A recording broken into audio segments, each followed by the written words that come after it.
Well, wind and rain are going to play a part in your commute tomorrow morning. We've been dry and pretty comfortable this evening.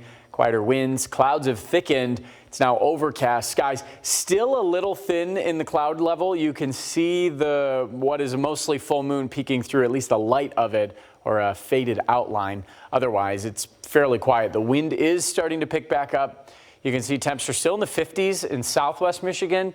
The further north and east you go, temps are actually back in the 30s up near Alpena and northern lower Michigan. That cool air mass is going to be on the way after this system sits with us for Friday. Winds are much stronger now on the other side of the lakeshore out of the south, sustained up to 15 miles per hour. That is on the way. So we did have a quiet window today, but as this system continues to push east, we'll see rain and that wind again ramp up. Pretty defined line starting to take hold now in central southern Wisconsin, western Illinois. That'll be with us here in just a few hours. So as the wind ramps up, temperatures will only bottom out around 43 degrees. I think some areas may end up even warmer than that, especially south of Grand Rapids.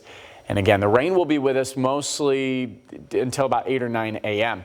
There's Future Track, 6:30 in the morning. Most of the showers are now south and east of the city. We'll continue to minimize as we go through the late morning. By the time we get to the afternoon hours, expect a decent wave of sunshine. Still going to have a strong westerly breeze, gusts upwards of 30 miles per hour, and still showing the chance of an isolated shower into Friday evening, although I think most of the high school football games will end up being dry.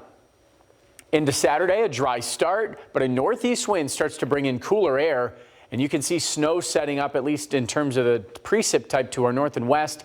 Rain will be the initial onset of this low that we're keeping an eye on Saturday evening, but that will turn to snow as we get into Sunday, looking likely our first flakes of the season.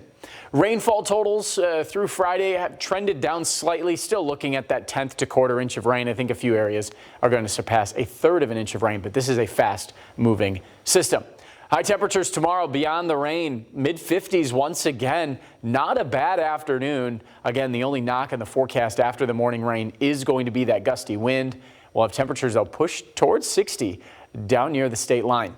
Here's a look at those winds. Friday, 1 a.m. Gusts along the lakeshore maybe exceeding 35 miles per hour. And then once again in the afternoon, gusts to 30 miles per hour. Should wind down a little bit as we head into high school football and quieter into Saturday overall. But it's the wind shift that notices that big temperature drop. 55 Friday, 43 on Saturday. We're in the 30s Sunday and Monday. And folks, that could be our first snowflakes of the season. Most likely first snow for most will be Sunday morning. Maybe some slushy accumulations to impact that commute to church.